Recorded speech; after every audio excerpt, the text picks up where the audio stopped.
there is a quiet terror embedded in our economy, not in the crashes or the inflation rates, but in the expectation that things must grow. Every year, every quarter, endlessly. But the earth doesn't grow. The oceans don't expand. The forests cannot double on command. So why should the economy? The truth is simple and brutal. It shouldn't. And it can't. If a machine must grow endlessly, if it must consume in order to survive, if it cannot rest, then it will at some point collapse. Many today describe our economic system in such terms. A self-reinforcing cycle. More production, more consumption, more extraction, more waste, all in the name of growth. But growth is not a logical concept. It is an imperative. What we call the economy is not a coherent system.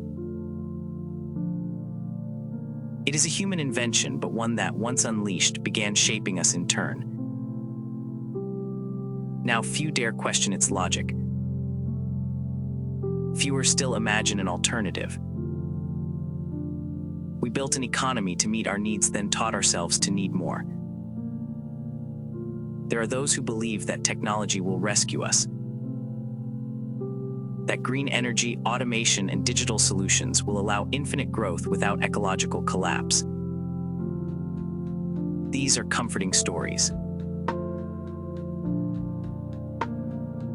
But stories nonetheless. There are others who warn that the collapse has already begun. Supply chains fray. Ecosystems buckle. Trust in currencies and institutions erodes. They argue that collapse is not a future event. It is a process we are already inside. This is not a political slogan. It is not a call to arms. It is a sober reflection.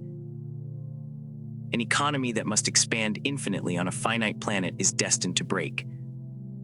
The only questions are when, how violently, and who will be made to pay.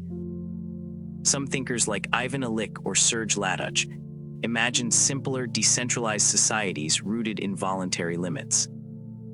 Byung-Chul Han describes us as self-exploiting workers, addicted to productivity, demanding growth from the world as we burn ourselves out.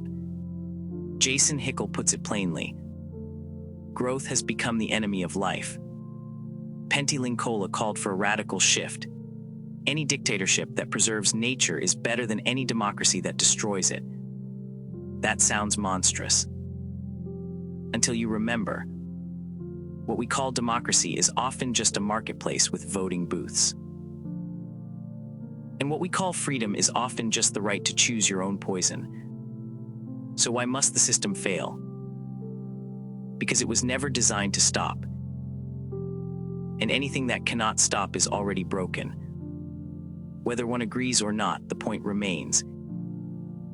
If we cannot imagine an economy that serves life rather than consumes it, we will remain servants to a dying system.